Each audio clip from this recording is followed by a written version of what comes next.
আজকের মাহফিল থেকে শুধু দরুদ নয়, আজকের মাহফিল থেকে যেমন দরুদ যাবে তেমন আজকের মাহফিলে সালামও যাবে। আবার আমাদের প্রত্যেকের পরিচয়টাও আল্লাহর নবীর দরবারে পৌঁছে যাবে। মাইকলা আপনি ঠিকঠাক করে দেন না, ইকো টিকো সব কিছু গন্ডগোল হয়ে আছে।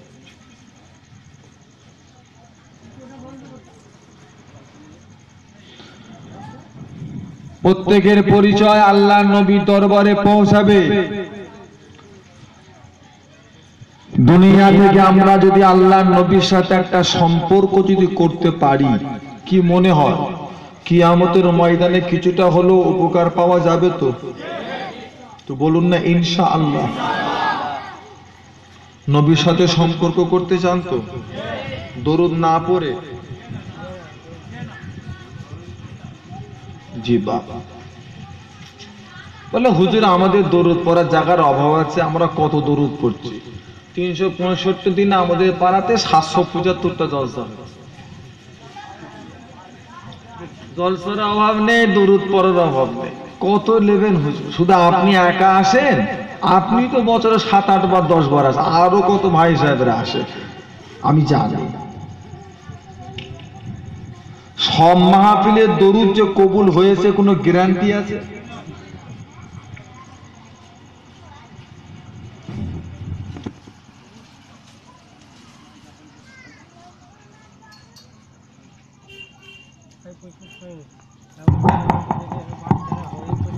ঠেকাতে পারবো নি, একটু দূর থেকে বলবো, অত আর জানে জন নেই। বা সিজনের শেষের দিক মানে বুঝতে পারছেন, আশ্বিন কার্তিক অঘ্রাণ পৌষ মাঘ ফাল্গুন চৈত্র বৈশাখ কমাস চলছে বাবা। আর কিছু থাকে? সত্যি কি থাকে? আর গরমটা কেমন পড়েছে, শুধু তো স্যালাইন পানি খাচ্ছে, হালকা নুন হালকা চিনি। মাথা ঘুরছে তো, উঠতেই পারছি না, বসে বসে নামাজ পড়ছি, ভাবছি আল্লাহ কি এই বয়সে বসে বসে নামাজ, সারা জীবন বাকি। কি করা যাবে? আল্লাহ দিয়েছে, তবে সামনে রোজার মাস, আল্লাহ যেন দুনিয়াটাকে ঠান্ডা করে দেয়। সুবহানাল্লাহ, আল্লাহুম্মা আমিন। সকলে মিলে বলে। আর সন্তোষপুরের জোয়ান ছেলেদের আর টেনশন কি আছে, রাখে না, শুধু তেরঙ্গা খাচ্ছে, শান্তি খাচ্ছে, ফুটবল পিটছে। রোজা রেখে তো ফুটবল খেলতে পারে? সন্তোষপুর ছেলেটা খেলতে পারে। এরা রোজা টোজা রাখছে না, খেয়ে বেড়াবে। এখন থেকে জিজ্ঞাসা করেন কারো রোজা রাখার নিয়ত নেই, সব খেয়ে বেড়াবার নিয়ত। তুই পাগল নাকি? এত গরমে রোজা রাখে?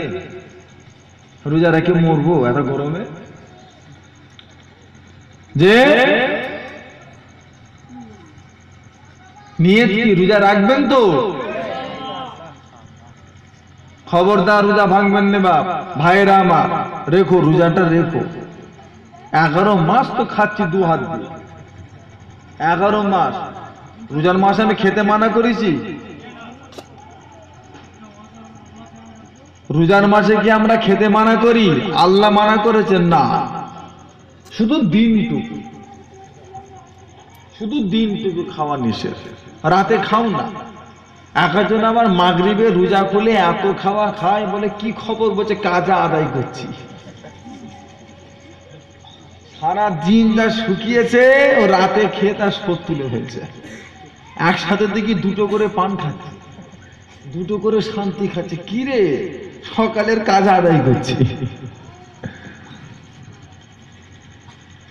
ও আর কি রোজা হলো? 1 মাস শুকান, 11 মাস খা, এই লাভ আছে বা? ডাক্তারের ফর্মুলা তো লাভ আছে। পেটের রোগ বিমার আল্লাহ ভালো করে দেন। আমরা বলি রোজা রেখে গ্যাস হয়, আর আল্লাহর নবী 7খানা সাহাবার রোজা রেখে রেখে গ্যাসের অসুখ ভালো হয়ে গিয়েছিল।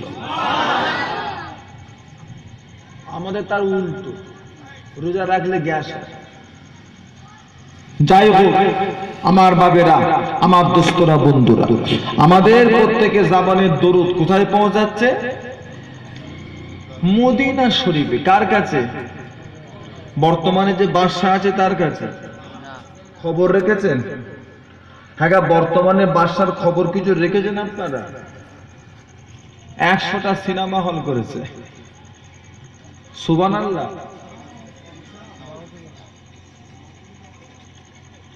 100টা।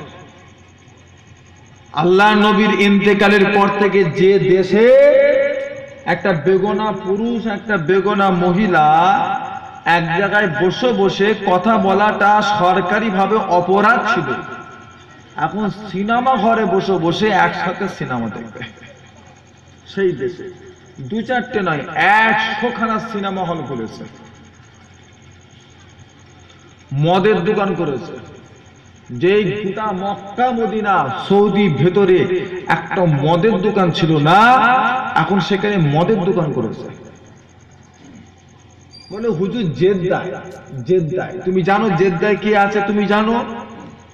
আমাদের প্রত্যেকের আদি মাতা আম্মাজান হযরত হাওয়া আলাইহিস সালামের মাজার হলো জেদ্দা।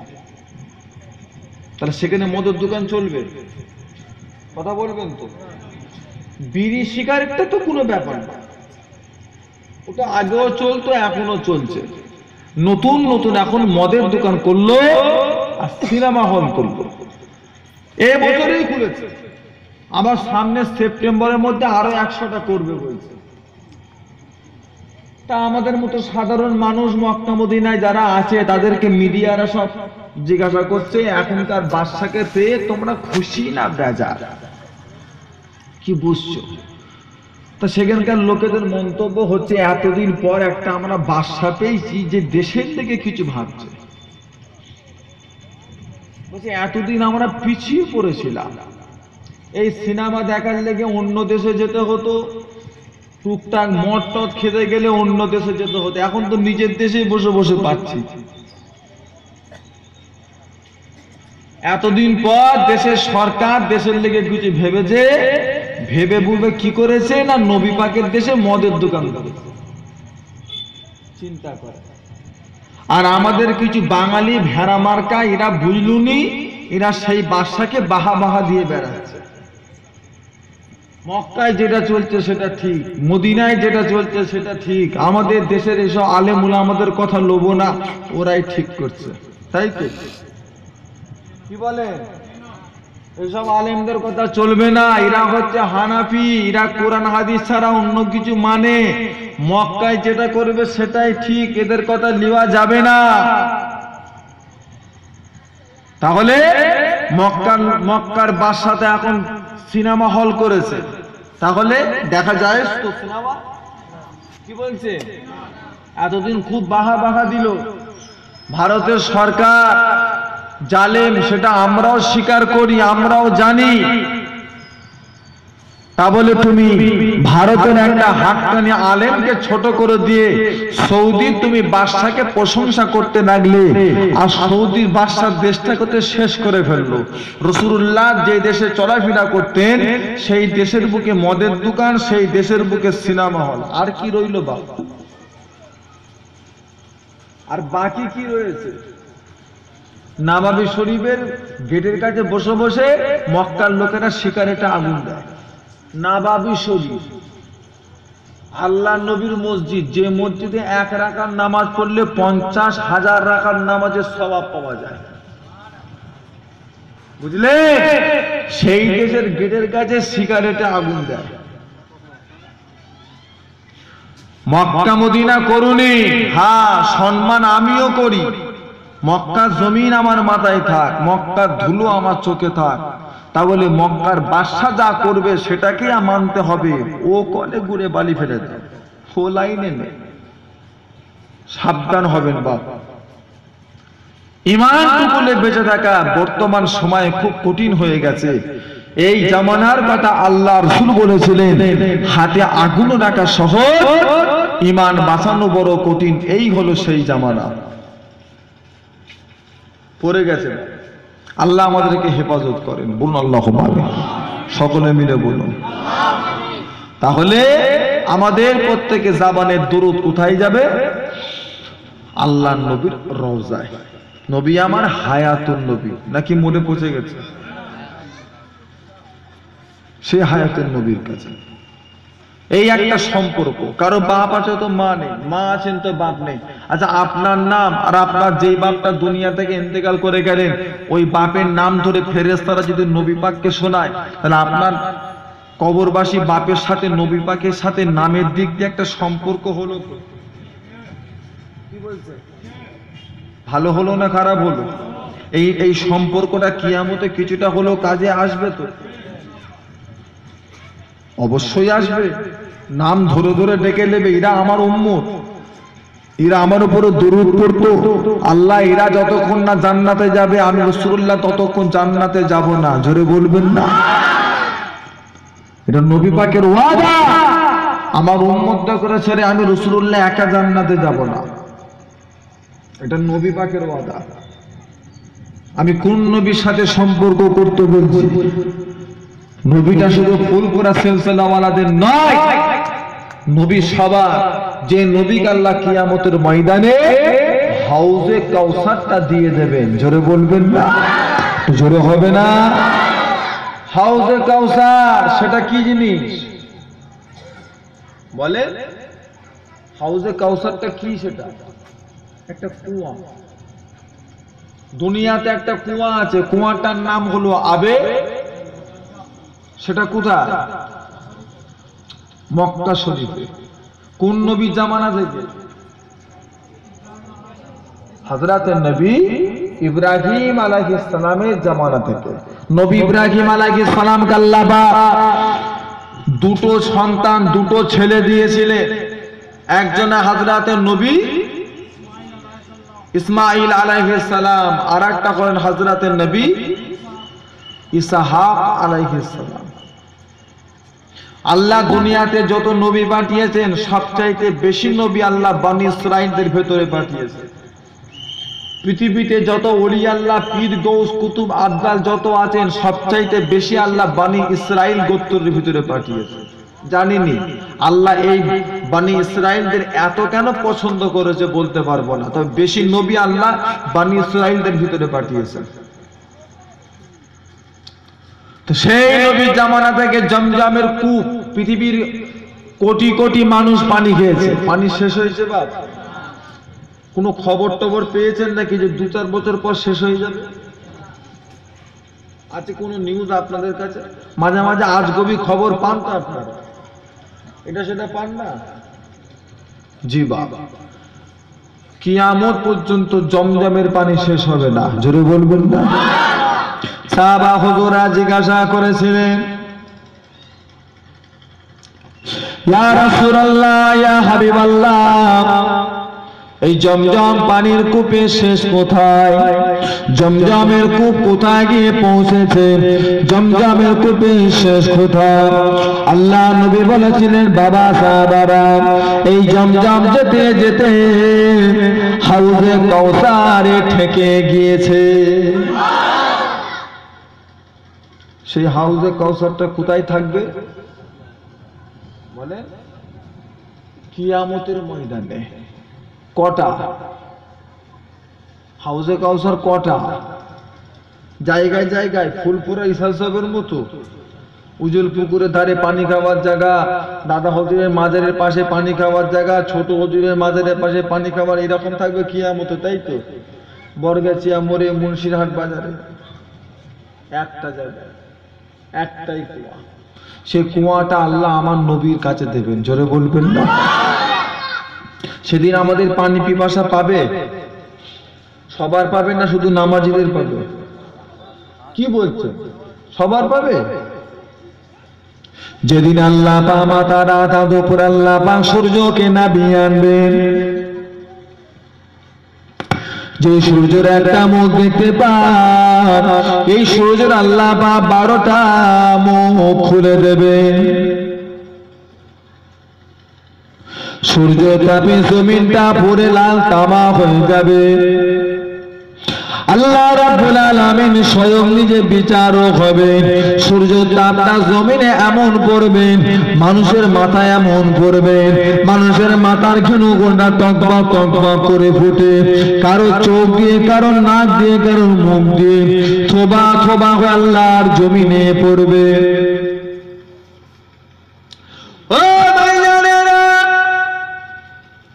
দুনিয়ার বুকে আমি আপনি যে জিনিসটা বড় অবহেলা করে থাকি, কিয়ামতের ময়দানে মাহশরে সেই জিনিসটা আপনার আমার কাছে বড় প্রিয় হয়ে যাবে, সেটা হলো পানি।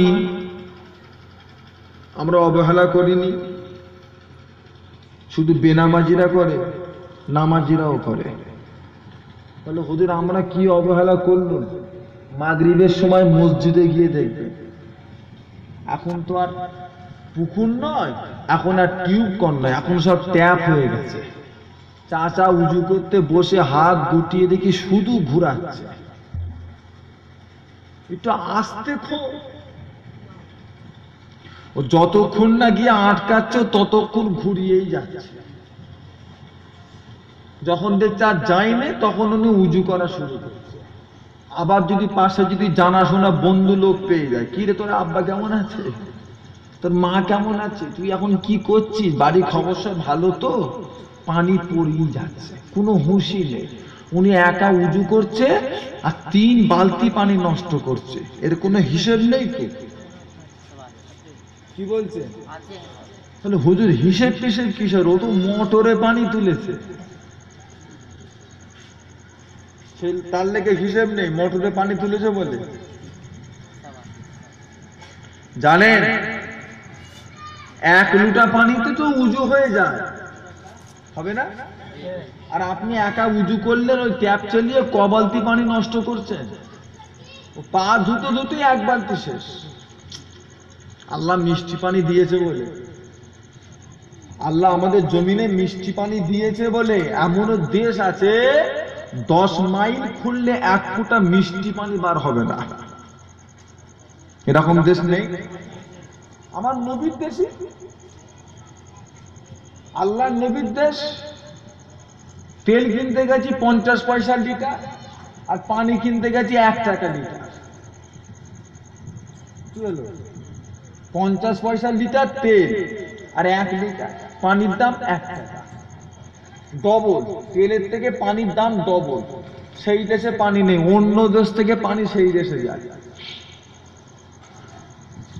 আর আমরা এইভাবে অবহেলা করছি পানিটাকে।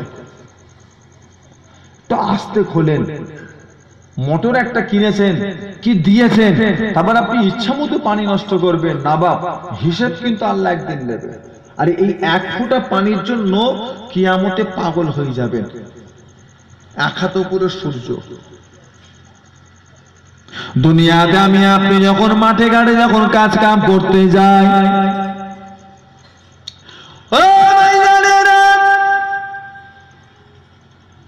2 ঘন্টা 2.5 ঘন্টা 3 ঘন্টা কাজ করার পরে যখন আপনার আমার যখন পানি পিপাসা পেয়ে যায়, আমি আপনি যখন পানির পিপাসায় কাতর হয়ে যায়, পানির জায়গা যখন হাতের সামনে পায়, বসে বসে পানি খাওয়া সুন্নাত, এটা আপনার আমার তখন মনে থাকে না। 3 ঢোকে পানি খাওয়া সুন্নাত, এটা আপনার আমার মনে থাকে না। বিসমিল্লাহ বলে পানি খাওয়া সুন্নাত, এটা আপনার আমার তখন মনে থাকে না। পানি জায়গা যখন হাতের সামনে পায়, হাঁটুর নিচে কাপড় রেখে পানি খাওয়া সুন্নাত, এটা আপনার আমার তখন মনে থাকে না। পানি জায়গা যখন হাতের সামনে পায়, দাঁড়িয়ে দাঁড়িয়ে বাহাতেই পানি খায়। শুধু পানি খায় তা নয়, চাচা একবার মুখে নেয় 1 লিটার পানি একবারই খেয়ে ফেলে। কি গো, সুন্নতি খাওয়া, এটা সুন্নতি খাওয়া। আমাদের কিছু কিছু ভাইরা তো ওরা তো ইচ্ছা করে খায়, বাহাতে থামস আপ খাচ্ছে, বাহাতে জিরে পানি, রাস্তায় দাঁড়িয়ে দাঁড়িয়ে বাহাতে খায়। ওটা ইচ্ছা করে, ওরা শয়তানের পেশাব খাচ্ছে ইচ্ছা করে। ও জানে ডান হাতে খেতে হয় কিন্তু খাবে বাঁ হাতে। বুঝতে পারেন? একটা নিয়ম আছে তো, আমরা তো মুসলমান, বলে এই হাতটা কি আল্লাহ তৈরি নয়? হ্যাঁ আল্লাহ তৈরি। কে বলেছে না? না, কে বলেছে? অবশ্যই আল্লাহ তৈরি। তা বলে তুমি বাঁ হাতে কাজ করবে, বাঁ হাতে খাবে? তোমার বাপ একটা জিনিস তাহলে তুমি বাঁ হাতে জিনিসটাকে দেবে? এটা আদব নেই। তুমি ঘরের পানি খাবে, বসে বসে খাবে, বসে খাওয়াটা আদব, কিন্তু জমজমের পানিটা বসে খাওয়া আদব নয়, ওটা দাঁড়িয়ে খাওয়াটা আদব, ওটা সম্মান। তিনটে পানি দাঁড়িয়ে খেতে হয়, উস্তাদের ঝুঁটো, মা বাপের ঝুঁটো, আর জমজমের পানি। এবার উস্তাদ বলতে আপনি পীর মাশায়েখ ধরতে পারেন, উস্তাদ বলতে আপনার যিনি, যার থেকে আপনি শিক্ষা গ্রহণ করেছেন তাকেও ধরতে পারেন। এই তিনটে মানুষের তিন শ্রেণীর এই পানি দাঁড়িয়ে খাওয়াটা হচ্ছে আদব, আর বাদ বাকি যত রকমের পানি হোক যাই হোক বসে খাওয়াটা হলো সুন্নত। বুঝতে পেরেছেন? চাচা দাঁড়িয়ে খাচ্ছে, পাশে গিয়ে মশলা দিলে মশলা নেবে, ঘুরিয়ে এমন কথা বলবে না কান ফেটে রক্ত বেরোবে। গরমে মাথা ফেটে যাচ্ছে, মশলা দিতে এসেছে। চাচা 3 ঢোকে খাওয়া সুন্নত গো, বলছে ওটা তোর বাড়ি দাওয়াত করে বলবি।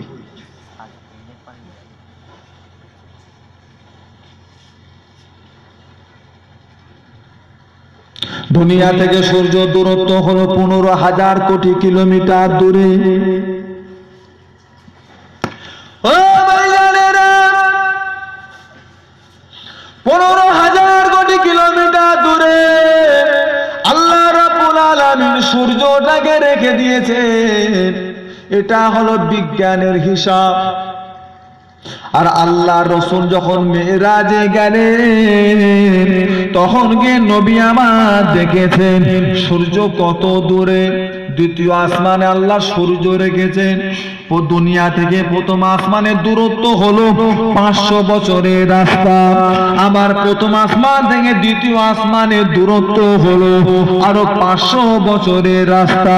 তাহলে আল্লাহ নবীর কথা অনুযায়ী দুনিয়া থেকে সূর্য দূরত্ব হলো 1000 বছর রাস্তা দূরে। 1000 বছর। তার তাপ আমরা 3 ঘন্টা সহ্য করতে পারিনি। আর কিয়ামতে এই সূর্য থাকবে কোথায়? হ্যাঁ, একাতো করে একটা মুখ থাকবে, কটা মুখ? চিন্তা করলে সত্যিকারে যদি চিন্তা করে মাথা খারাপ হয়ে যাবে। সেই জন্যই তো আল্লাহ রাসূল বলেছেন ফিকরু সাআতিন খায়রুম মিন ইবাদাতি 60 সানাতান। কিছু সময়ের জন্য শরিয়াতে কিছু ইলম নিয়ে আলোচনা করা, চিন্তা ফিকির করা, মিন ইবাদাতে 60 সানাতান, 60 বছর নফল ইবাদতের থেকেও উত্তম। জোরে বলুন না সুবহানাল্লাহ। 60 বছর এমনি নয়, তবে সেই ইলমটা কেমন ইলম? জাতা ইলম নয়, যেই ইলমটার সঙ্গে ফরজ কাজের সম্পর্ক থাকে। আজকে এখানে আমি ওয়াজ করতে করতে এমন দুটো মশলা শিখিয়ে দেবো যেই মশলাটা আপনি এতদিন জানতেন না, আর না জানার লেগে জীবনে যা নামাজ পড়েছেন সব বেকার হয়ে গেছে। কাল থেকে মশলাটা জেনে কাল থেকে নামাজটা সহি হবে। সেই রকম একটা মশলা, যেই মশলাটা কোনো ফরজ ইবাদতের সাথে সম্পর্ক রাখে, সেই রকম মশলা শিখাটা 60 বছর নয় 60,000 বছর নফল ইবাদতের সমতুল্য সওয়াব পাওয়া যায়।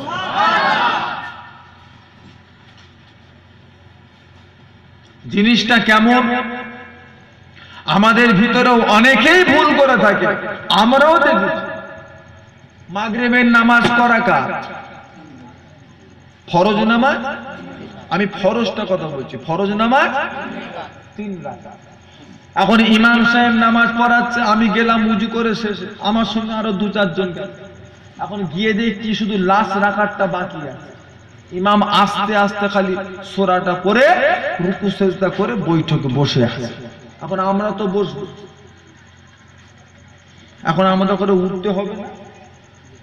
কথা বলে 2 রাকাত বাকি আছে তো উঠতে হবে না? আমরা আস্তে আস্তে উপরে চুপ করে বসে আছি। ইমাম সাহেব যখন একদিকে সালাম ফিরে অন্যদিকে যখন ঘুরতে যাবে তখন তো আমরা উঠবো নাকি একদিকে সালাম ফিরলে উঠে পড়বো? না, কেন বলেন তো?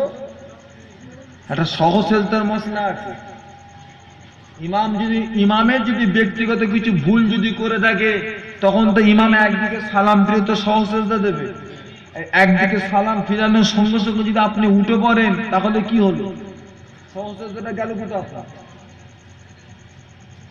এখন ইক্তেদা যখন ইমামের পিছনে করেছেন, ইমামের ভুল মানে আমাদের সবার ভুল।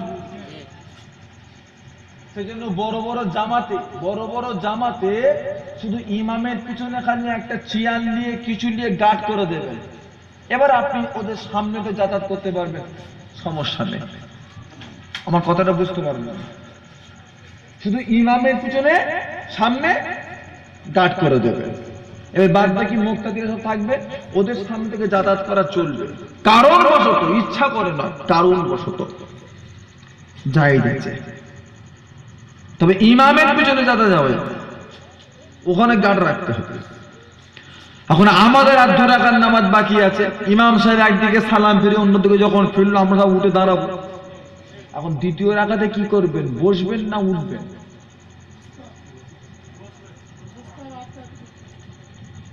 প্রথমে বসেছেন, দ্বিতীয়তে কি করবেন? আর তৃতীয়তে তো বসতেই হবে। 100-র ভিতরে 80টা মুসলমান এই মশলাটা জানে না, সত্যি কথা। 100-র ভিতরে 80টা মুসলমান এই মশলাটা জানে না। অনেক মুসল্লি দেখবেন লাস্ট রাকাত যদি ইমামের পিছনে পায়, ও মনে মনে ভেবে নেয় প্রথমে একটা বৈঠক হয়ে গেছে আর শেষে গিয়ে আর একটা বৈঠক, তার 2টো বৈঠক হয়ে গেল, মধ্যখানে উঠে পড়ে। কিন্তু না, ফার্স্টে তুমি যে বৈঠকটা পেয়েছো ওটা তোমার বৈঠক নয়, ওটা হচ্ছে ইমামের বৈঠক। লাস্ট রাকাতে যে পাবে মাগরিবের নামাজ, তাকে 3 রাকাত নামাজে 3 বারই তাকে বসতে হবে, তবে তার নামাজটা হবে, তাছাড়া হবে না। আসরের নামাজ পড়ছে, জোহরের নামাজ পড়ছেন, 4 রাকাত নামাজ। 4 রাকাত নামাজের মসলা কি? ইমাম সাহেব 2 রাকাত সূরা ফাতিহার সাথে অন্য সূরা মিলাবে, আর 2 রাকাত শুধু সূরা।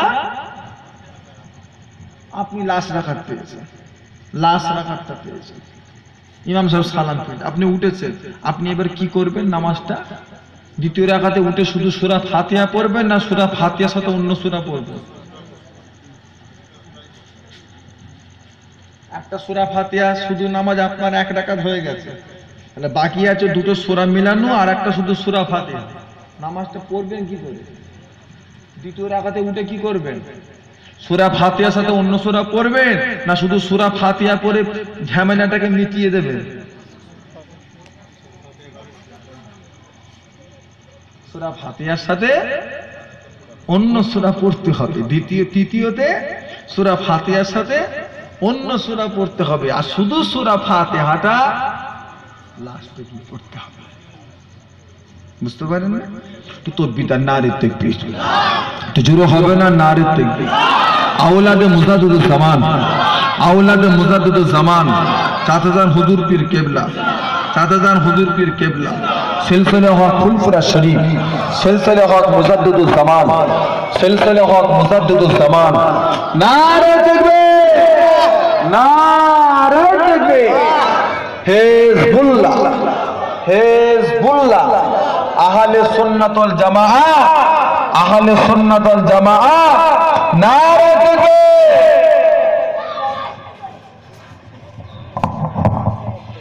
তাকে সাইড দিয়ে দেন,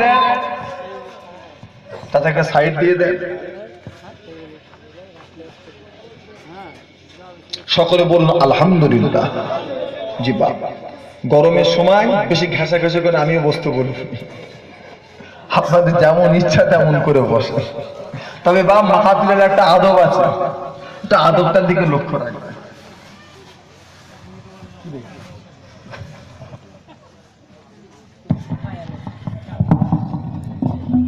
আমার ভাইজানেরা, আমার দোস্ত বন্ধুরা, কি গো বিরক্ত হচ্ছেন না? 2টো জিনিস শেখা হলো তো।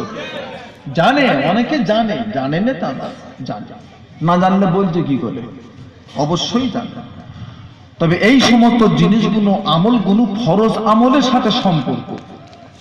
নফল কম হোক বেশি হোক সমস্যা নেই, আল্লাহ জিজ্ঞাসা করবেন না, কিন্তু ফরজ ইবাদত আল্লাহ ছেড়ে দেবে? ওটা কিন্তু আল্লাহ জিজ্ঞাসা করবে। নফল করেছেন আলহামদুলিল্লাহ, করেননি কোনো সমস্যা নেই, কিন্তু ফরজটুকু করতেই হবে। এখানে কিছু করার নেই। আমার দোস্ত বন্ধুরা, আমার বাবাজিরা, দুনিয়ার বুকে যদি এই অবস্থা হয়, সে কিয়ামতের ময়দানে কি অবস্থা হবে, যেখানে এক হাত পুরো সূর্য, জমজমের পানি, হাউজে কাউসারের পানি, আল্লাহর নবীকে আল্লাহ দায়িত্ব দেবে, হুজুর আপনি খাওয়ান, আপনার উম্মত করে খাওয়ান, সবাইকে আপনি দেন, যাকে মন চায় আপনি দেন, এখানে আমি আল্লাহ কোনো কথা বলবো না। জোরে বলুন না সুবহানাল্লাহ। আল্লাহর নবীকে সবাই জমজমের পাশে দেখতে পাবে, তবে 4 শ্রেণীর মানুষ আল্লাহর নবীকে জমজমের পাশে দেখতে পাবে না, পাবে না।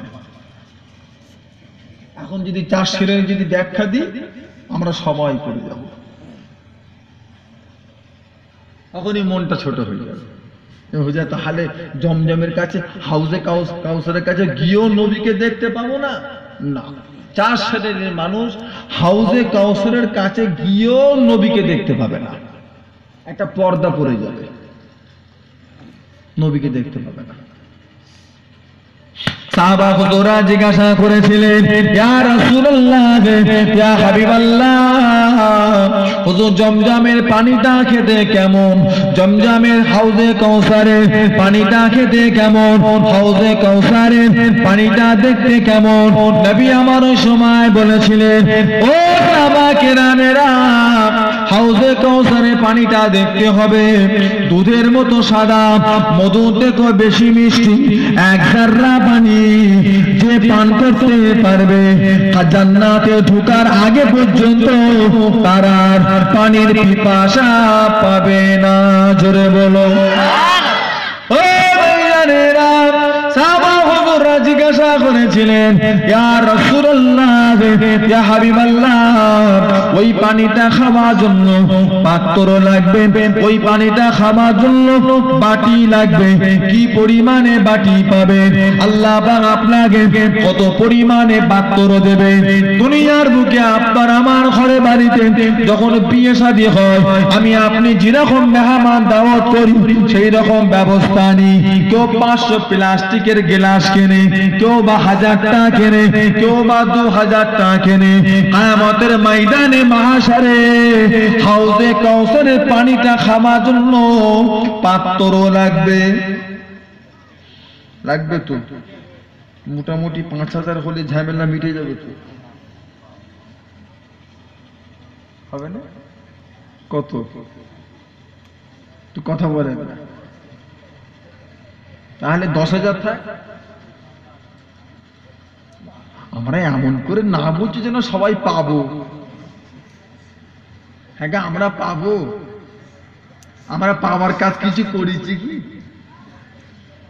সত্যি কথা বলেন তো বা, আমরা জমজমের পানি পাওয়ার মতো, হাউজে কাউসারের পানি পাওয়ার মতো কিছু কাজ আমরা করেছি দুনিয়াতে? তাহলে আমরা কি করে আশা করছি যে হুজুর 5000 গ্লাসে হবে না, 10,000 হবে না? আমরা অত খবর কি করে রাখবো? যারা পাওয়ার কিছু কাজ করেছে ওনারা বললে মানে, আমরা কি করেছি বাপ? কিছুই তো করিনি। অত সহজ? কোটি কোটি মানুষ যেখানে একটা কুয়া, সেই কুয়ার পানি পাওয়াটা কি অত সহজ? যেখানে আল্লাহর নবীরা নফসি নফসি করবে, আমি আপনি কে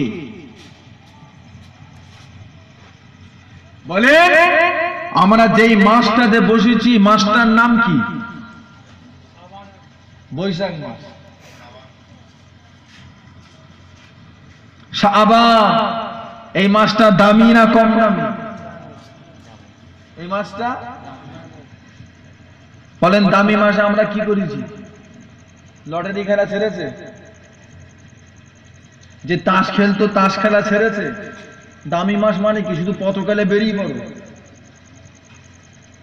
না? দামি মাসের কিছু দামি দামি কিছু দামি দামি কাজ আমাদের করতে হবে না? দামি মাসে দামি কাজ করতে হবে তো। তো দামি কাজ কি করেছি? ক্লাবে যাওয়া ছেড়েছে, যে যেত সে এখনো যাচ্ছে। দামি মাসে কি করলো? তার তো উচিত ছিল দামি যখন মাস পেয়েছি ক্লাবে যাওয়াটা বন্ধ রাখবে। এর আগে যে মাসটা ছিল সেই মাসটার নাম কি? রজব মাস। দামি মাস না কম দামি মাস? যেই মাসে হয়েছিল শবে মেরাজ, উম্মাতির জন্য আল্লাহ সেই মাসে 5 ওয়াক্তের নামাজ ফরজ করলেন। মুসলমানের ছেলে রজব মাস পেল অথচ নামাজি হতে পারলো না, অত কপাল ফাটা। যেই মাসে নামাজ পেলাম সেই মাসেই যদি নামাজি না হতে পারি তো হবে কোন মাসে? সামনে যেই মাসটা আসছে সেই মাসটা দামি না কম দামি? সেই মাসের লেগে কিছু প্রস্তুতি নিতে হবে তো, বলেন না? এই জায়গাটায় চাষ করবেন, আপনি ধান চাষ করবেন, শুধু ধান বীজ কিনে নিয়ে এসে কষ্ট করে শাবলতে খুঁড়ে খুঁড়ে পুঁতে দিলে হবে? চাষ করার আগে এই জমিনে কিছু মেহনত আছে না নাই? কিছু খেদমত করতে হবে তো, নাকি শুধু আলু টালু নিয়ে এসে বসিয়ে দিলেই হয়ে যাবে? রজবের চাঁদ যখন উঠতো, রজবের চাঁদটা পাওয়ার পরে আল্লাহ নবী, আমার আপনার নবী, দয়ার নবী সাহাবা হুজুরদেরকে নিয়ে দোয়া করতেন। ও রব্বুল আলামিন, আল্লাহ আমি রাসূলুল্লাহ সাল্লাল্লাহু আলাইহি ওয়াসাল্লামের রজবে হায়াত দিন, শাবানে হায়াত দিন, আমি নবী হায়াতটা টেনে লম্বা করে রোজার শেষ পর্যন্ত পৌঁছে দিন। আল্লাহ পাক আমি রাসূলুল্লাহ রজবে মওত দেবেন না, শাবানে মওত দেবেন না, রমজানে মওত দেবেন না, শাবানে হায়াত দিন, রজবে হায়াত দিন। আমি রাসূলুল্লাহ সাল্লাল্লাহু আলাইহি ওয়াসাল্লামের হায়াতটা টেনে লম্বা করে রোজা শেষ পর্যন্ত পৌঁছে দিন। সাহাবা হুজুরা জিজ্ঞাসা করেছিলেন, ইয়া রাসূলুল্লাহ, ইয়া হাবিবাল্লাহ, হুজুর আপনি রজবে কেন হায়াত চান? হুজুর আপনি শাবানে কেন হায়াত চান? রমজানে কেন হায়াত চান? নবী আমার ওই সময় বলেছিলেন, ও আমার সাহাবা কেরামেরা, রজব মাসটা হলো জমিনটাকে সাফ করার মাস। এই জমিনে কত আগাছা কুগাছা রয়েছে, কত বন জঙ্গল হয়ে গিয়েছে, কত ঘাস হয়ে গিয়েছে, এই জঙ্গলটা সাফ করার মাস হলো রজব মাস। শাবান মাস হলো সেই জমিনে চাষ করার মাস, আর রমজান মাস হলো সেই চাষগুলোকে কেটে কেটে বাড়িতে নিয়ে যাওয়ার মাস। কথা বুঝতে পেরেছে? তাহলে রমজানে যদি ফসল পেতে হয় তৈরি হতে হবে কোন মাস থেকে? রোজার চাঁদ দেখে, তাই তো? রজব মাস থেকে আমরা হয়েছি। তাই মোর মাথায় মোনাজাত পার্টি গোল হয়ে বসে আছে। মোনাজাত পার্টি বুঝতে পারেন, ওদের কাছে রজব বলে কিছু নেই, শাবান বলে কিছু নেই, রমজান বলে কিছু। তাস পার্টি এরকম করে বসতে গেল, ওই জন্য বলি মোনাজাত পার্টি। দেখো, সেই সন্ধ্যা 6টা থেকে রাত 10টা পর্যন্ত একভাবে বসে আছে, গাঁটেও ব্যথা নেই, ঘাড়েও ব্যথা নেই, চোখেও ব্যথা নেই। আর মসজিদের ইমাম যদি 2 মিনিট দোয়া বেশি করে তো এইরকম করে বসে আছে। বলছে কি রে? বলছে দূর, এত লম্বা আবার দোয়া করে, হাত ব্যথা হয়ে গেছে, চিন্তা করে। ওই ছেলে আবার তাস নিয়ে বসে আছে 4 ঘন্টা, কিচ্ছু নেই। তার মানে কি? শয়তান ধরে আছে তো। আর মসজিদে তো আর শয়তান থাকে না, ওখানে একটু নিজেকে কষ্ট করে ধরতে হয়, তখনই আর হয় না। আর বাজারে শয়তান ধরে আছে, কিছু মনেই হয় না।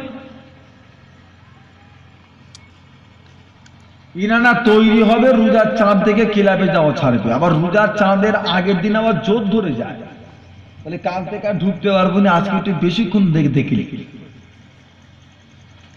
নবী বলতে রজব থেকে তৈরি হয় যদি রোজার মাসে নেকি পেতে চাস। রোজার চাঁদ থেকে তৈরি হচ্ছে, নেকি পাওয়া যাবে কই? সেই পরিস্থিতি তো নেই, তৈরি হচ্ছেন কবে থেকে? আপনি ভালো হন, আল্লাহওয়ালা হন, নামাজি মুসল্লি পরেজগার হন। বাবা আল্লাহ নিয়ে এসেছেন, বড় কষ্ট করে এসেছি বাবা, শরীর আমার সুস্থ নয়, খুবই অসুস্থ, তারপরও আল্লাহ নিয়ে এসেছেন। তবে এলাকাটা হচ্ছে ছোট হুজুর কেবলার খাস এলাকা। এই এলাকায় এলে আল্লাহর কসম একটা বিশ্বাস থাকে দাদুজান হুজুর একটা নেক দোয়া পাওয়া যাবে। আবার তো মনে হয় 3 দিন পর ফের এই 16 আনার জলসা না কি বলছে সেখানেও রয়েছে। আবার চিন্তা করেছেন? এত কষ্ট করে আসি, 2-4টে কথা আপনাদের খেদমতে বলি, একটু শুনুন, একটু সেই মোতাবেক চলার চেষ্টা করেন। কি ভাবছেন আপনার রোগ নেই বলে, আপনার বিমান নেই বলে, আপনার অসুখ নেই বলে আপনার ইবাদত লাগবে না, তাই তো? হ্যাঁ, এরকম ব্যাপার। রোগ নেই মানে ইবাদত লাগবে না, মানে যার রোগ বিমার আছে সে খালি সেজদা করবে, নামাজ পড়বে, কোরআন পড়বে, জিকির করবে, তাসবিহ পড়বে। আর যার রোগ বিমার কিচ্ছু নেই, টাকা পয়সা মোটামুটি ভালোই রয়েছে, তার ইবাদত লাগবে না। বলে গরিবরা তো নামাজ পড়বে, আমাদের আবার কিসের নামাজ? আমাদের কাজে লেগে নামাজ পড়ার সময় আছে? রোগীরা তো জিকির ফিকির করবে, কোরআন নিয়ে বসে থাকবে, আমাদের কিসের কোরআন তেলাওয়াত? আমরা কি রোগী? তো রোগীরা বলে বসে থাকবে। এবার আমি যদি বলি আল্লাহ রোগ কাদের দেয়? যাদের পছন্দ করে না যাদের অপছন্দ করে? মসজিদে কারা উঠতে পারে? বলে হুজুর যারা চেষ্টা করে, উঠার ইচ্ছা করে। মিথ্যা কথা। মসজিদে ওই ব্যক্তি উঠতে পারে যাকে আল্লাহ মসজিদে তোলে। কি বলছেন? বিশ্বাস হয়নি? আমার বাড়ি এই গ্রামে, এই বাড়িওয়ালার সঙ্গে আমার ঝগড়া, আমি গরিব ইনি বড়লোক। ঘর থেকে বেরিয়ে আমার কলার ধরে বলে তোকে আমার ঘরের সামনে আর দ্বিতীয়বার দেখতে না পাই, এই বাউন্ডারিতে আশপাশে তোকে দেখতে না পাই, ফেটিয়ে লাল করে ফেলবো। কাজে যাবি, ঘরে যাবি, এইখানে বসে আড্ডা দিবি। আমাকে এরকম তারা করছে কেন? আমাকে ভালোবাসে বলে। ও আমার মুখটা দেখতে চাইছে না কেন? ও আমাকে পছন্দ করে বলে না অপছন্দ করে বলে? অপছন্দ করে বলে এই বাড়িওয়ালা আমার মুখ দেখতে চাইছে না। মসজিদটা কার ঘর? তাহলে আল্লাহর ঘর হলো মসজিদ। এখন আল্লাহ মসজিদে কাকে তুলবে আর কাকে তুলবে না, যার মুখটা দেখতে আল্লাহ পছন্দ করে তাকে আল্লাহ মসজিদে ঢোকার সুযোগ দেবে। আর যার মুখ দেখতে আল্লাহ পছন্দ করে না, কথা বলে, তাকে আল্লাহ মসজিদে উঠতেও দেয় না। দূর এসে লাভ না, নিচে থাক, ওর মুখটা আমাকে ভালো লাগে না, তুই নিচে থাক। এবার আপনারা দেখলেন যে আল্লাহ কাকে পছন্দ করে আর কাকে পছন্দ করে না। আল্লাহ বা যাদের পছন্দ করে তাদেরকে আল্লাহ রোগ বিমার দেন। আল্লাহ যাদের পছন্দ করেন না আল্লাহ বা যাদের রোগ বিমার দেন না। কিতাবটা খুলে দেখো, ফেরাউনের রোগ ছিল না, হামানের রোগ ছিল না, সাদ্দাতের রোগ ছিল না। আল্লাহ পাক রোগ দিয়েছিলেন আল্লাহ নবী দিগকে। হযরতে নবী ইব্রাহিম আলাইহিস সালামকে আল্লাহ পাক বাতের অসুখ দিয়েছিলেন। হযরতে নবী ইয়াকুব আলাইহিস সালাম আল্লাহ পাক দুটো চোখকে অন্ধ করে দিয়েছিলেন। আল্লাহ নবী হযরত আইয়ুব আলাইহিস সালামের গোটা শরীর আল্লাহ পাক পোকা দিয়েছিলেন। রোগ কাদের হয়েছে?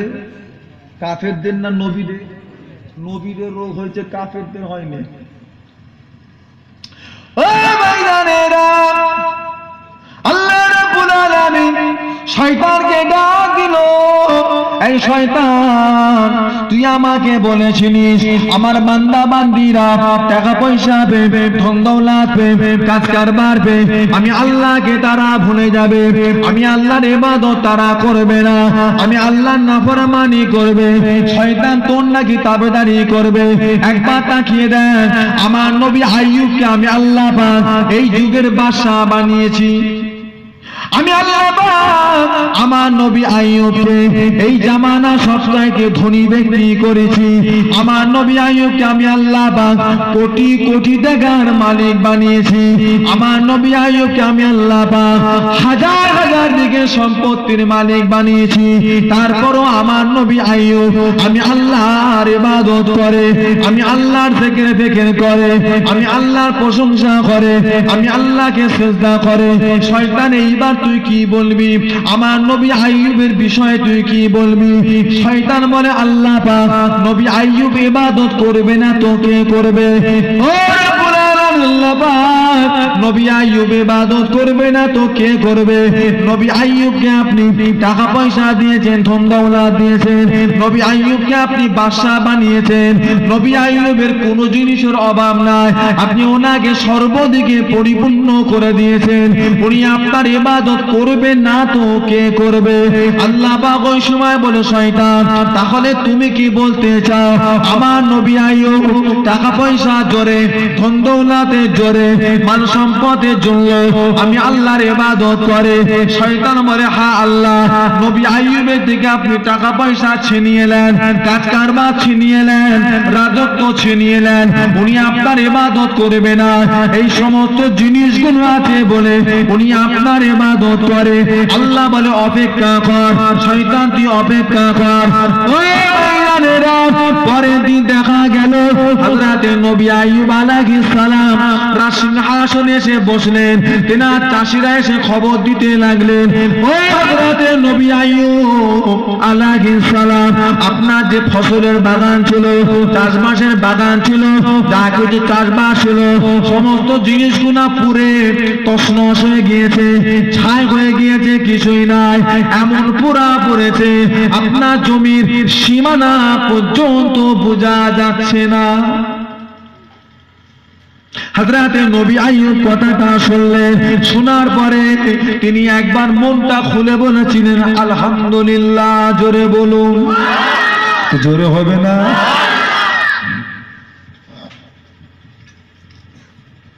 আমাদের মুখ থেকে বেরোতো চাচা, ও চাচা আপনার যে গাড়িটা ওই হাওড়া হাটে না কোথা মাল নিয়ে যাচ্ছিল, এই কোনা এক্সপ্রেসে গিয়ে বড় লরির চাকায় পরে তুবড়ে তাবড়ে পাঁপড় হয়ে গেছে। আলহামদুলিল্লাহ বেরোবে, কথা বলবেন আলহামদুলিল্লাহ, মাথা গরম। আর যদিও বলে হুজুর যখন শিখিয়েছে বলতে দোষ কিসের, যদিও চেপে চুপে কষ্ট করে যদি আলহামদুলিল্লাহ বলে তবে কিন্তু সুর পাল্টে যাবে, ওই সুর নয়। কি বলছে? খেতে ইচ্ছা করছে 5 রকম তরকারি, টক দই জিরে পানি আরো সব হাতি ঘোড়া এটা ওটা, সেই সবগুলো খেয়ে হাত বোলাতে বোলাতে আলহামদুলিল্লাহ, আল্লাহ মাঝে মাঝে এরকম যেন হয়। সেই আলহামদুলিল্লাহ আর খেতে ইচ্ছা করছে এত কিছু, সামনে পেয়েছে ডাল আর ভাত, আলহামদুলিল্লাহ বেরোবে। ওই কোন রকম আলহামদুলিল্লাহ যা খাইয়েছে আল্লাহ শুকরিয়া, আর কি করা যাবে, সুর পাল্টে যাবে। নবী আইয়ুব আলাইহিস সালামের মুখে কোনো দুঃখের চিহ্ন নেই, হাসি খুশি আনন্দতে আলহামদুলিল্লাহ। আল্লাহ বলে, শয়তান নবী আইয়ুবের মনে কোনো দুঃখ দেখতে পেয়েছিস? তুই যে বললি টাকা পয়সার জন্য, জমি জায়গার জন্য, রাজত্বের জন্য ইবাদত করে, আমি আল্লাহ তো সবকিছু শেষ করে দিয়েছি, দেখ এখনো খুশি মনে আলহামদুলিল্লাহ বলেছে। কি বলে? তা বলি কি টাকা পয়সার দরকার নেই? তো নেই, অবশ্যই আছে, বাবা সবার আছে, টাকা লাগবে। টাকা যে কি জিনিস গরিবকে করে জিজ্ঞাসা করে, যার টাকা নেই। এদিকে বউ বলছে যাও 5 কিলো চাল নিয়ে এসো, 1 কিলো গরুর গোশত নিয়ে এসো, ছেলে বলছে আব্বা হুজুরের মাইনে দাও, টিউশনি ফি দাও, মাইনে দাও। ওদিকে বউ বলছে ছোট মেয়েকে ডাক্তারখানার দিকে ওষুধ নিয়ে এসো, এদিকে ছোট মেয়ে বলছে আব্বা খাতা কলম কিনে নিয়ে আসো, পকেটে 50 টাকা পড়ে আছে। নামাজ হবে মানে নামাজ হবে মানে কি? নামাজে মন বসবে? বলে নামাজে নিয়ত করে আল্লাহু আকবার, এদিকে ছেলে বলছে আব্বা টাকা দাও না, এদিকে মেয়ে বলছে আব্বা খাতা কিনে দাও না, সেখানে বউ ঝাঁকড়াচ্ছে বসে বসে, তাড়াতাড়ি যাও চাল নিয়ে এসো, পানি গরম হয়ে গেছে, এই নিয়ে এসো। নামাজ হবে? আত্তাহিয়াত তো বসে চিন্তা করছে আল্লাহ কি করবো, সে সালাম ফিরাবার সময় আত্তাহিয়াতু লিল্লাহি আর রহমানির রহিম মালিকি আইবা মালিকি মিদ্দিন কি করে, আত্তাহিয়াতু লিল্লাহি আসসালাতু তাইয়্যিবাতু ইয়াকা নাবুদু ওয়া ইয়াকা নাবুদু কি করে। এই জ্বালায় আত্তাহিয়াতু লম্বা হয়ে গেছে, এই টেনশনে কি পড়ছে নিজেই জানে। কি বলে? নামাজ ছেড়ে দিয়ে ও হাত গুটিয়ে ছুট, তোদের জ্বালাই নামাজ নেই আমার, টাকার দরকার নেই বা অবশ্যই আছে। নবী আইয়ুব আলাইহিস সালাম মন খুশি করে আলহামদুলিল্লাহ। আল্লাহ বলে শয়তান দেখো তুমি আমাকে বললে আমার নবী হযরত আইয়ুব টাকা পয়সার জন্য আমি আল্লাহর ইবাদত করে। শয়তান তুই একবার দেখ আমার নবী আইয়ুব এখনো আলহামদুলিল্লাহ বলেছে, এইবার বলো আমার নবী আইয়ুব কিসের জোরে ইবাদত করে? শয়তান বলে আল্লাহ আপনার নবী হযরত আইয়ুব আলাইহিস সালামের 6টা ছেলে, 6টা ছেলে যদি সারাদিন খানাখানি করে টাকা পয়সা যদি নিয়ে আসে, 6টা ছেলের মেহনতের টাকা নবী আইয়ুব খেয়ে শেষ করতে পারবে না। উনি আপনার ইবাদত করবে না তো কে করবে? কি বলে? 6টা ছেলে ভ্যান চালালেও তো 200 টাকা করে পাবে না? কিছু কিছু বাপ তো সেই আশায় বসে আছে, ছেলেগুলোকে 5, 6, 7 পর্যন্ত পড়াচ্ছে, বলছে কাজে যা, আর নেই কাজে যা, আর হবে না টাকা নিয়ে আয় কাজে যা। আর পরে ছেলেগুলোকে দাঁড় করিয়ে এই বেতের নামাজের নিয়ত বলতে হচ্ছে, হুজুর জানিনি তো। জানিনি মানে বেতের নামাজের নিয়ত বলবি তো? আমি জানিনি। জুম্মার নামাজ একটা বল, সেটা কি? আল্লাহু আকবার, আবার কি বলবো? বলেন ক্লাস 6 এর ছেলেকে যদি কাজে পেটিয়ে দেয়, এই শিক্ষা করার সময় যদি না দেয়, ছেলের দোষ। আর কিছু কিছু বাপ আছে, বাপেদের জ্বালায় ছেলেদের পড়াশোনা হয় না, কাজে ওরা এমনি যায় না, বাপ এত বড় বড় চোখ দেখায়, বলে আমার ছেলেকে আমি যা জব্দ করে রাখি, বাঘের চোখ দেখায়। অত মিজাজ ভালো না, অত মিজাজ ভালো না। ছেলে 200 টাকা চাইছে, উনি চোখ দেখাচ্ছে। আরে ওর চাওয়াটা জেনুইন, ওর লাগবে, ওর প্রয়োজন টাকাটা, বাপ দেবে না, বড় বড় চোখ দেখাচ্ছে। তো কি করবে? ওই ধানের গোলা সাফ করবে, চুরি করে ধান বিক্রি করবে, বুঝতে পারেন না? টাম এটা ওটা চুরি করে বিক্রি করবে, বাপের পকেট মারবে, দেবেন না, আপনার পকেট মারবে। তারপর আপনি সেকেন্ড জব্দ করবেন, পাশের বাড়ির লোকের কোনো লোকের পকেট মারবে, একেবারে ধরা পড়বে, দুজনের জুতোর মালা পরে একসাথে বেশ লম্বা ঘুরা গ্রাম ঘুরবে একটা। ছেলের চাওয়াটা অবশ্যই প্রয়োজনটা জেনুইন, অবশ্যই জেনুইন, তার লাগবে, আপনি তাকে দিচ্ছেন না, এটা ঠিক নয়। সে তখন কাজে যায়, পড়াশোনা করে না, টাকা দরকার, দেবেন বাবা, বন্ধুর মতো ব্যবহার করেন। আমার দাদু ছোট হুজুর কেবলা বলতেন, আমি বাপ চাচাদের মুখে শুনেছি, বাবা ছেলে যখন বড় হবে বাপ ছেলের সঙ্গে তো বন্ধুর মতো ব্যবহার করবে, তবে একেবারেই মাখামাখি নয়, তবে একটু রাখতে হবে বাপ সম্পর্ক, চোখ দেখালে চলবে না, দিতে হবে, তাদের মনের কষ্ট, মনের ব্যাপারটা বুঝতে হবে। আপনি বাপ, আপনাকে বুঝতে হবে আপনার ছেলেকে ঠিক জায়গায় রাখার জন্য, এতটুকু আপনাকে করতে হবে। আল্লাহ বলে শয়তান তুমি তাহলে বলতে চাও আমার নবী হযরত আইয়ুব 6টা ছেলের জন্য আমি আল্লাহর ইবাদত করে? শয়তান বলে আল্লাহ আপনার নবী আইয়ুব 6টা ছেলের জন্য আপনার ইবাদত করে। আল্লাহ বলে অপেক্ষা কর। ও ভাইজানেরা, পরের দিন সকালে হযরত নবী আইয়ুব ঘুম থেকে উঠলে খবর পেলেন 6টা ছেলে, 6টা ঘর আছে, বিছানা কাঁথা, বিছানা বালিশ সবকিছুই ঠিকঠাক রয়েছে। একটা ঘরের ভিতরে রুমেতে ছেলেরা, 6টা ছেলে ঘর ফাঁকা, ছেলে কোথায় কোনো খবর নাই। হযরত নবী আইয়ুবকে যখন শোনানো হলো আল্লাহ হযরত আইয়ুব আলাইহিস সালাম, তখন তিনি বলেছিলেন আলহামদুলিল্লাহ, জোরে বলুন। যদিও ছেলে আমার সঙ্গে আমার ছেলের সম্পর্ক যারা পরিমাণ রক্তের সম্পর্ক, ছেলেটা বলেন আল্লাহ বাগের, আমার আল্লাহ দিয়েছে, আমার ছেলের হাত দুটো আল্লাহ দিয়েছে, আমার ছেলের জবানটা আল্লাহ দিয়েছে, আমার ছেলের চোখ দুটো আল্লাহ দিয়েছে, আমার ছেলের পা দুটো আল্লাহ দিয়েছে, আমার ছেলের জানটা আল্লাহ দিয়েছে। আমি বাপ, আমার সঙ্গে সম্পর্ক হলো যারা পরিমাণ রক্তের সম্পর্ক, যারা পরিমাণ রক্ত সম্পর্ক হবার জন্য যদি বাপের অন্তরে যদি এতটা কষ্ট হয় যে আল্লাহ সমস্ত জিনিসটাই দিয়েছেন, সে আল্লাহর কতটাই না কষ্ট হবে। কি বলে, বাপের সঙ্গে ছেলের সম্পর্ক কতটুকু? যারা পরিমাণ রক্তের সম্পর্ক, নাকি আর কিছু আছে? জিনিস কার? আমরা কার? আমরা তো আল্লাহর। হাত পা কে দিয়েছে? বাপ দিয়েছে। চোখ, ছেলে মেয়ের কাছে মা বাপ হলো আমানত, মা বাপের কাছে ছেলে মেয়ে হলো আমানত। আপনি আমার বাড়িতে গেলেন, আপনি আমার বাড়িতে গিয়ে আপনি আমাকে 2 লক্ষ টাকা দিয়ে বললেন, হুজুর টাকাটা রেখে দেন, সামনে শুক্রবারে নিয়ে যাব। টাকাটা আপনার কাছে রেখে দিন। আমি রেখে দিলাম, মাথা খারাপ। পরের টাকা যদি চুরি করে চলে যায়, চোর যদি নিয়ে যায়, ফাঁসাতে পড়ে যাব। যদি কিছু আগুন টাগুন ধরে যায়, ঝামেলায় পড়ে যাব। যদি ঘর টাকাটা যদি সর্বনাশ কিছু ক্ষতি হয়ে যায়, কি হবে না হবে? আমানতের জিনিস আমার বাড়িতে রেখেছি, শুধু আমি দিন গুনছি শুক্রবার কবে আসবে।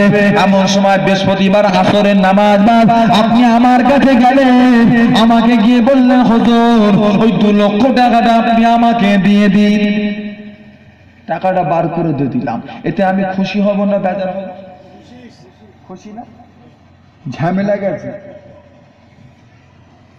পরের টাকা রে বাবা, ও টাকা দেখে লাভ কি আমার? কি আমার? যত তাড়াতাড়ি ঝামেলা যাবে তত তাড়াতাড়ি টেনশন ফ্রি। গেছে বাপ, ঝামেলা মিটে গেছে। আমি যাব 500 টাকা, হুজুর এই টাকাটা ফুলপুরা শরীফের মাদ্রাসায় দিয়ে দেবেন। হুজুর 500 টাকা ধরেন। আমি গাড়িতে উঠেছি, হুজুর দাঁড়ান দাঁড়ান দাঁড়ান, টাকাটা দেন হুজুর, আমি শুক্রবারে যাব, তখন গিয়ে দিয়ে আসবো। আমি কষ্ট পাবো? ওই টাকাটা নিয়ে আর রাস্তায় যেতে যেতে অ্যাক্সিডেন্ট করে আমার যদি মওত হয়ে যায়, আমার যে পকেটে 500 টাকাটা ছিল মাদ্রাসার টাকা, ওটা আমার বাপ বুঝবে কি? আমার মা? কি দরকার এসব ঝামেলা নেওয়ার আমার? তার থেকে বাবা আপনি নিয়ে নিয়েছেন আপনার জিনিস, ঝামেলা মিটে গেছে। তা আমরা কার? আল্লাহ। মা বাপ ওনারাও আল্লাহ, ছেলে মেয়ে আমরা, আমরাও আল্লাহ। আল্লাহ দিয়েছে আমানত। কেউ কাউকে আল্লাহ আজ নেবে, কাউকে আল্লাহ 2 দিন পর নেবে। দিয়েছে আমানত। তা আল্লাহ যদি সেই জিনিস যদি আল্লাহ নিয়ে নেয়, মনে কষ্ট করবেন? তবে বাপ একটা সম্পর্ক তো আছে, রক্তের একটা সম্পর্ক, মায়া মমতা একটা সম্পর্ক। আমরা পাষাণ নয়। আল্লাহ নবীর সন্তানরা যখন ইন্তেকাল করতেন, তখন নবীর চোখ দিয়েও পানি বেরোতো। সাহাবারা বলে, হুজুর আপনিও কাঁদবেন? বলে, এতটুকু না কাঁদলে তার দিল তো পাষাণ। এটা সে কান্না নয়, এটা চুল চিরাচিরি করে, জামা চিরাচিরি করে কান্নাকাটি নয়, এটা তো অন্তর ফেটে কান্না। চোখ দিয়ে খালি পানি বেরোবে, আওয়াজ নেই, শুধু কান্না। নবী পাকও কেঁদেছে, কান্না আমাদেরও আসবে। সম্পর্ক এটা আল্লাহর তরফ থেকে একটা হয়েছে বাপ। আসবার একটা সিরিয়াল আছে, আগে দাদু আসবে, তারপরে বাপ আসবে, তারপরে ছেলে আসবে। আসার সিরিয়াল আছে না? না, কিন্তু যাওয়ার কোনো সিরিয়াল নাই। হযরতে নবী আইয়ুব আলাইহিস সালাম বললেন, আলহামদুলিল্লাহ। হুজুর আমার তিনি খুশি হলেন, হুজুরের মনে কোনো দুঃখ নাই, হুজুরের মনে কোনো ব্যথা নাই। আল্লাহ পাক শয়তানকে আবার ডাক দিল, শয়তান আমার নবী হযরতে আইয়ুব, ওনার তো মনে কোনো দুঃখ নাই, 6টা ছেলেকে আমি আল্লাহ সরিয়ে দিলাম, তারপরও তো মনে কোনো কষ্ট নাই। এইবার তুমি কি বলবে? আমার নবী আইয়ুব কিসের জন্য ইবাদত করে? ও ভাইজানেরা,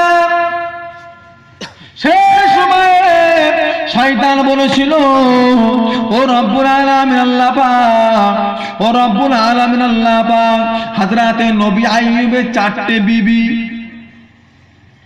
একটা নয়, দুটো নয়, 4টে বিবি।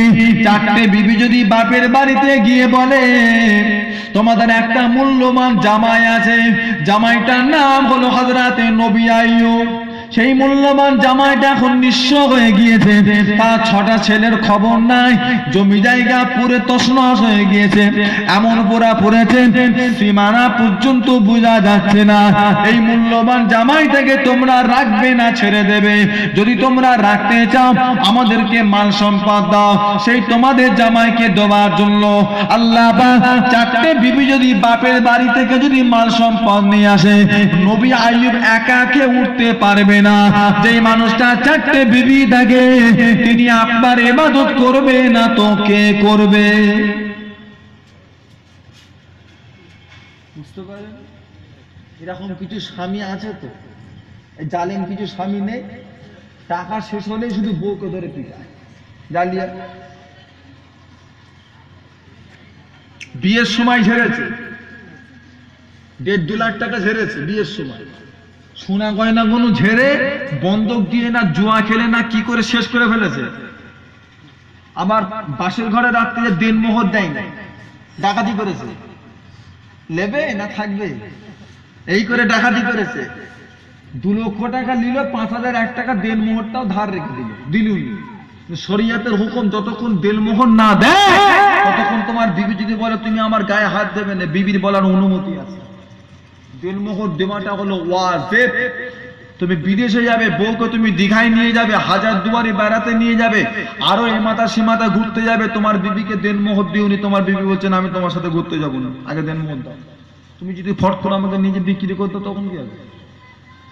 আগে দেনমোহর দেখি, আগে দেনমোহর দাও তবে ঘুরতে যাবো। হ্যাঁ, যতদিন দেনমোহর দেবে না ততদিন তোমার বিছানা আলাদা, আমার বিছানা আলাদা। বিবির বলার অধিকার আছে। সে তো দিলুনি, পণ নিল, দেনমোহরের টাকাটা ঝেড়ে দিল,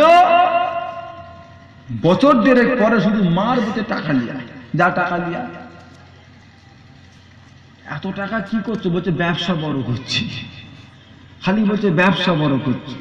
ও বাবা, 6 মাস বছর যাওয়ার পর খবর নিয়ে দেখছে জুয়া খেলে খেলে সব শেষ। মোটর সাইকেল দিয়েছে শেষ, 5 ভরি সোনা শেষ, আর যা 70,000 পরে দিয়েছিল সেও শেষ, সব শেষ। মারকর বলছে কিচ্ছু নেই। তারপরে খবর নিয়ে দেখছি মেয়েকে ছাড়িয়ে নিয়ে তালাক দিয়ে ডিভোর্স করিয়ে বাপ মেয়েকে ঘরে বসে, তুই ঘরে থাক, তুই তো একা খাবি, ঘরে থাক। ওরকম রাক্ষসকে রাখলে তো সব শেষ করে ফেলবে, দরকার তুই ঘরে থাক, তোর যেদিন বিয়ে হবে হবে মা, তুই ঘরে থাক, তোর কি লাগবে না লাগবে বল, সব তোকে দিচ্ছি। চিন্তা করে তো শয়তান বলছে আল্লাহর নবী আইয়ুবের চিন্তা কিসে? 4টে বিবি, তো বাপের বাড়ি থেকে যদি মাল টাল নিয়ে আসে নবী আইয়ুব খেয়ে উঠতে পারবে? কত নেবে? 4টে বিবির মাল মানে তো বিশাল ব্যাপার। তো উনি আপনার ইবাদত করবে না তো কে করবে?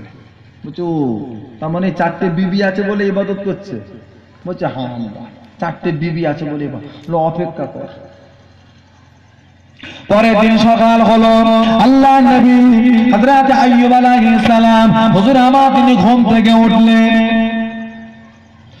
ও ভাইজানেরা, হযরত নবী আইয়ুব ঘুম থেকে উঠলেন, উঠে খবর পেলেন যেই বিবিটাকে রাত্রে পাশে নিয়ে হুজুর আরাম করছিলেন শুধু সেই বিবিটাই আছে, আর 3টে বিবির কোনো খবর নাই, কোনো খবর নাই। নবী আইয়ুব শুনলেন, শোনার পর তখনও তিনি বলেছিলেন আলহামদুলিল্লাহ। জোরে বলো, জোরে হবে না? আল্লাহ বলে কি বাবা শয়তান, আমার নবীর মনে এখনো কোনো দুঃখ নাই, এখন আমি আল্লাহর প্রশংসা করেছি, এইবার তুমি কি বলতে চাও? আল্লাহ পাককে শয়তান জবাব দিয়েছিল, নবী আইয়ুবের চিন্তা কিসে? আর তো কোনো ঝামেলা নাই, স্বামী আর স্ত্রী, নবী আইয়ুব আর ওনার বিবি, আর তো কোনো টেনশন নাই, ঝামেলা নাই। দুজনে মিলে লোকের বাড়ি খাটাখাটনি করবে, দুজনে মিলে খাবে, সুন্দরভাবে সংসার চলবে। 3টে বিবি নাই মানে ঝামেলা নাই। এখন শুধুমাত্র দুজন আছে, ছেলে বলে নাই, অন্য বিবি নাই, স্বামী আর স্ত্রী দুজনে গায়ে গতরে খাটবে আর খাওয়া দাওয়া করবে আর ইবাদত করবে। নবী আইয়ুবের শরীরে ক্ষমতা আছে, একটা হ্যান্ডসাম মানুষ, ওনার আবার চিন্তা কিসে? আল্লাহ পাক ওই সময় বলে শয়তান তুমি তাহলে বলতে চাও আমার নবী আইয়ুবের শরীরে ক্ষমতা আছে বলে আমি আল্লাহর ইবাদত করে? আল্লাহ পাককে জবাব দিয়ে বলেছিলেন যে আল্লাহ পাক নবী আইয়ুবের শরীরে ক্ষমতা আছে বলে উনি আপনার ইবাদত করে। আল্লাহ পাক বলে শয়তান অপেক্ষা কর, শয়তান অপেক্ষা কর, আমার নবী আইয়ুব জীবনও হারবে না, তুই হেরে যাবি।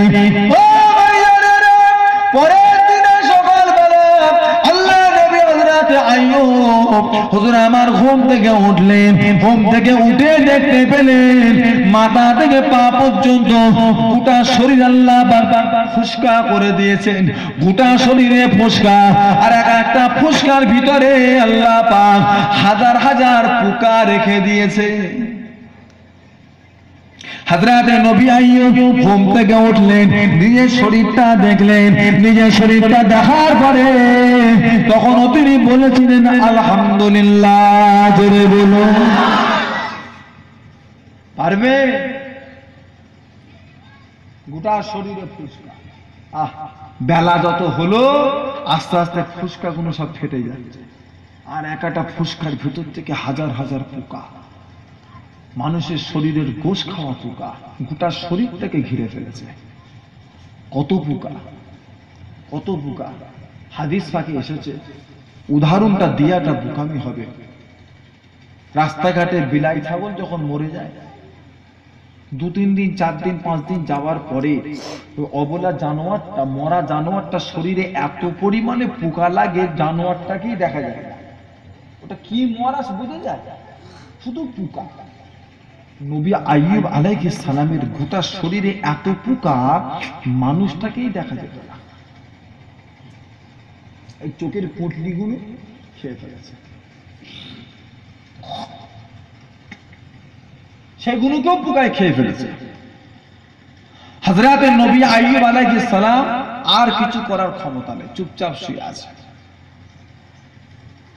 বেশ কিছুদিন যাবার পরে হযরতে নবী আইয়ুব আলাইহিস সালামের শরীর থেকে দুর্গন্ধ বার হতে লাগলো।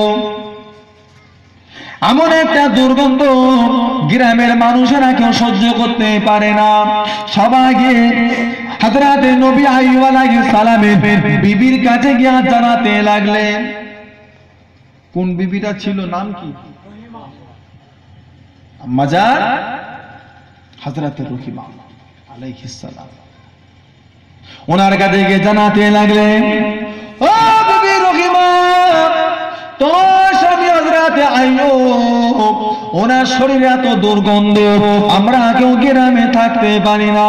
তোমার স্বামী আইয়ুবকে তুমি সরিয়ে নাও, এই পাড়া থেকে তুমি বার হয়ে যাও।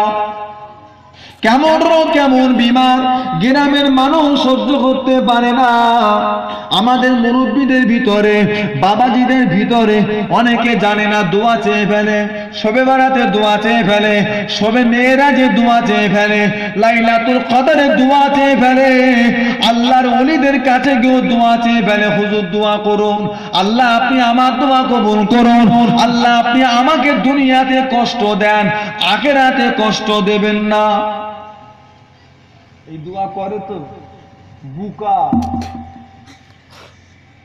এই বুকার মতো দোয়া চাওয়া, খবরদার এই দোয়া করবেন না।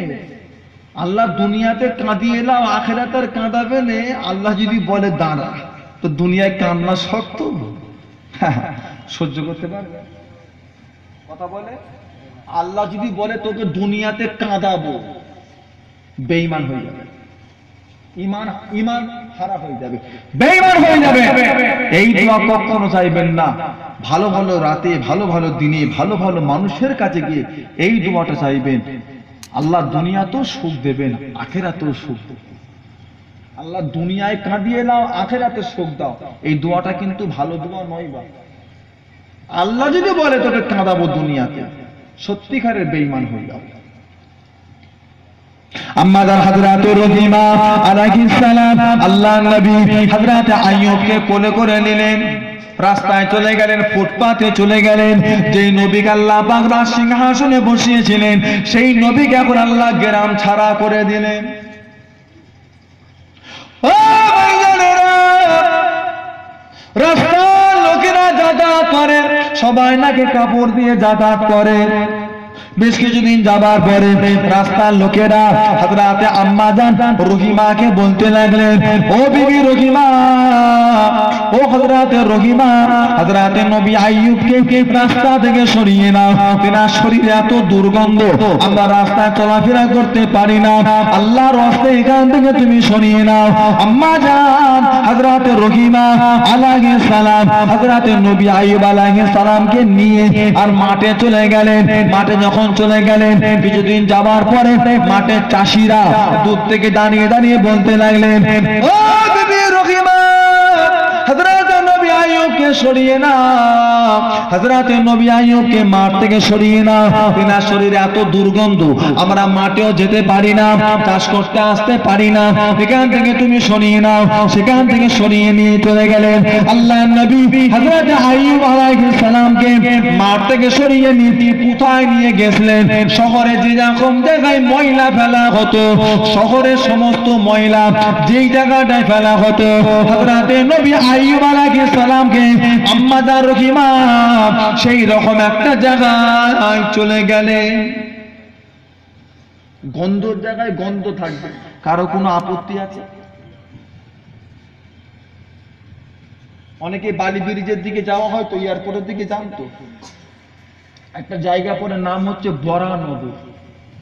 যারা রাস্তায় বাসে ট্রেনে যারা যায়, বাসে যারা যায় বা গাড়ি করে যায় তারা বলতে পারবে। ঠিক এয়ারপোর্টটা পাওয়ার আগে ডান দিকে শহরের ময়লা ফেলে, আগে ছিল তপসিয়া, এখন নতুন করে একটা ভাগাড় করেছে। 1 কিলোমিটার দূর থেকে নাকে কাপড় দিতে হয়, দম জানে আটকে যাচ্ছে, এত গন্ধ। সেখানে যদি কোনো দুর্গন্ধওয়ালা লোক যদি থাকে আপনারা আপত্তি করবেন? আর এখানে যদি ঘোরে, তো বিবি রহিমা জানলেন যে নবী আইয়ুবকে নিয়ে যেতে গেলে ওই একটা জায়গায় আছে যেখানে কেউ আপত্তি করবে না। রাস্তার লোকেরা বলে, মাঠে গেছে চাষিরা বলছে, জঙ্গলে যাবে সেখানেও কেউ আপত্তি করবে, তার থেকে বাবা দরকার নেই, ময়লা স্তূপের উপরে একটা তাঁবু মতো করে নবী আইয়ুবকে সেখানে রেখে দিয়েছে। আম্মা জান হযরতে রহিমা লোকের বাড়ি খাটাখাটনি করে, লোকের বাড়ি কাজ কাম করতে যায়, 2-4 পয়সা পায়, সেই টাকা দিয়ে খুরমা কেনে, খেজুর কেনে, সেই খেজুরগুলো হাতে করে এমনি করে থেতো করে আর হালুয়া মতো করে আল্লাহর নবী হযরতে আইয়ুবকে খাইয়ে দেয়। ও ভাইজানেরা, গোটা শরীরে পোকা, শরীরের গোস্ত শেষ, এবার জিবার গোস্ত খেতে যাবে, জিবার গোস্ত খাওয়া আরম্ভ করেছে। আল্লাহর নবী হযরত আইয়ুব আলাইহিস সালাম এতদিনে একবারও কাঁদে না, এইবার তিনি কাঁদতে লাগলেন। ও আল্লাহ পাক, আমার জিহ্বাটা যদি পোকায় খেয়ে ফেলে, আমার জিহ্বা যদি পোকায় খেয়ে ফেলে, আমি নবী আইয়ুব আপনার পাক নামে জিকির করতে পারবো না। আল্লাহ গোটা শরীর খেয়েছে, আমার কোনো আপত্তি নাই, আমার জিহ্বাটাকে আপনি রেখে দিন, এই জিহ্বা দিয়ে শুধুমাত্র আমি নবী আইয়ুব আপনার পাক নামে জিকির করতে চাই। আল্লাহ জিহ্বাটা না, আল্লাহ পাক জিহ্বাটা রেখে দিলেন। নবী আইয়ুব সুস্থ হওয়ার দোয়া চাইলেন না, শুধু জিহ্বাটা রেখে দেওয়ার দোয়া চাইলেন আল্লাহ জিকির করব বলে। ও ভাইজানেরা, 13টা বছর ধরে পোকা কামড়াচ্ছে, মানুষটা শরীরে গোশ বলে কিছুই নাই, গোটা শরীরটা পুরো ফাঁকা হয়ে গিয়েছে, শুধু হাড়ের একটা কঙ্কাল দাঁড়িয়ে আছে, একটা কঙ্কাল শুয়ে আছে, আর কিছু নাই।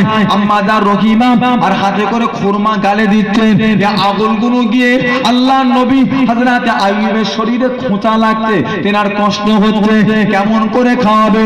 আম্মা জান হযরতে রহিমা কেমন স্বামীর সেবা করেছিলেন, নবী আইয়ুবের কেমন সেবা করেছিলেন, নিজের জিহ্বাটাকে চামচের মতো ব্যবহার করেছিলেন, গালে খুরমা দিয়ে নিজের গালে খুরমাটাকে চিবিয়ে চিবিয়ে হালুয়া করে নিজের জিহ্বাটাকে চামচের মতো ব্যবহার করে হযরতে নবী আইয়ুব আলাইহিস সালামের গালেতে দিতেন, আর সেই খাদ্যটা নিয়ে হযরতে নবী আইয়ুব আলাইহিস সালাম খেতেন। জোরে বলো। ও ভাইয়েরা, হযরতে রহিমা এইরকম করে খানা দিচ্ছেন, আল্লাহর নবী হযরতে আইয়ুবের শরীরে দুটো পোকা হযরতে রহিমা জিহ্বায় কামড়ে নিয়েছে, কামড়াবার সাথে সাথে বেহুঁশ হয়ে গেছে, অজ্ঞান হয়ে পড়ে গিয়েছে। ফুসকা যখন ফিরেছে, জ্ঞান যখন ফিরেছে, আম্মা জান হযরতে রহিমা আলাইহিস সালাম হযরতে নবী আইয়ুবকে কোলের মধ্যে নিলেন, কোলেতে নিয়ে আর কান্নাকাটি করতে লাগলেন। আল্লাহর নবী হযরতে আইয়ুব, আপনার শরীরে 13 বছর পোকা কামড়াচ্ছে, জীবনে উহু আহা কিছুই বললেন না, আমায় মাত্র 2টো কামড়েছে, সহ্য করতে পারি নাই, বেহুঁশ হয়ে গিয়েছি। আল্লাহর নবী হযরতে আইয়ুব, আপনি আল্লাহর কাছে একবার দোয়া করুন, আল্লাহ যেন আপনাকে সুস্থ করে দেন, আল্লাহ যেন আপনাকে ভালো করে দেন। হযরতে নবী আইয়ুব ওই সময় বলেছিলেন, ও বিবি রহিমা, সুস্থ হওয়ার দোয়া চাইতে বলো না, আমি নবী আইয়ুব চাইতে পারবো না। কেন পারবো না? আল্লাহ আমাকে 70 বছর সুস্থ রেখেছিলেন। আমি জীবনও আল্লাহকে বলি না যে আল্লাহ বিমার দেন, আল্লাহ অসুখ দেন, আল্লাহ সুস্থ রেখেছিলেন। তারপরও আমি নবী আইয়ুব সুস্থ হওয়ার দোয়া চেয়েছি, অসুস্থ হওয়ার দোয়া চাইনি। আমি নবী আইয়ুব আলাইহিস সালাম 70 বছর সুস্থ ছিলাম, 70 বছর রোগী হয়ে থাকবো, তারপরে আমি দোয়া চাইব আল্লাহ পাক 70 বছর সুস্থ রেখেছিলেন। 70 বছর আমি নবী আইয়ুবের শরীরের গোশতকে পোকা দিয়ে খাইয়েছেন। আল্লাহ আপনি আমাকে এবার সুস্থ করে দেন। যতদিন 70 বছর না রোগী হয়ে পড়ে থাকবো, ততদিন সুস্থ হওয়ার দোয়া চাইতে পারবো না। ও বিবি রহিমা, আমার 3টে বিবি চলে গিয়েছে, তুমিও গেলে যেতে পারো। আমি নবী আইয়ুবকে তুমি খবরদার সুস্থ হওয়ার দোয়া করতে বলো না। সবে তো 13 বছর, এখনো চলবে 70 বছর। আর আমরা কত বড় নেমোখারা, 365 দিনে 1 বছর, 360 দিন আল্লাহ সুস্থ রাখে, 5 দিন খালি অসুস্থ। উফ, মাথা খারাপ। আল্লাহ শুধু আমাকেই দেখতে পায়। একবারই মায়ের কোল থেকে নিয়ে 65-70 বছর পর্যন্ত হেঁটে চলে বেড়ালেন, কত আনন্দ ফুর্তি করলেন। আর 5টা বছর আল্লাহ বিছানায় শুইয়ে রেখেছে। পাশের বাড়ির লোকটা বলছে, চাচা কেমন আছো গো? বলছে, তোর কপালে চোখ নেই, দেখতে পাসনি? একটার পর একটাতে লেগেই আছে, উঠতে পারছি। আল্লাহ শুধু তো আমাকেই দেখতে পায়। আমার বয়সে কত লোক ঘুরে ঘুরে বেড়াচ্ছে, আল্লাহ তাদের দেখতে পায়। আল্লাহ শুধু আমাকে দেখতে পায়। সবর কম, সেজন্য আল্লাহ সমস্ত নবীদিগদের বাঘ চড়াতে দেননি, সমস্ত নবীরা হাতি চড়ায়নি, সমস্ত নবীরা ঘোড়া চড়ায়নি, সমস্ত নবীরা কি চড়িয়েছিলেন? ছাগল বলেন আর বকরি বলেন, সব নবী চড়িয়েছে। ক বছর করে? ওয়াজ মনে রাখে না, ক বছর করে? 10 বছর। সব আমার নবীও চড়িয়েছে 6 মাস, সমস্ত নবী চড়িয়েছে 10 বছর। কেন? নবীরা গরিব ছিল, তাই তো, টাকা পয়সার লেগে ছাগল চড়াচ্ছে, তাই তো। কথা বলবেন জি বা, সবর সবর। ওই ছাগল ও এক জাত বাপ, আপনি চড়াবেন আপনারা সবর বাড়বে।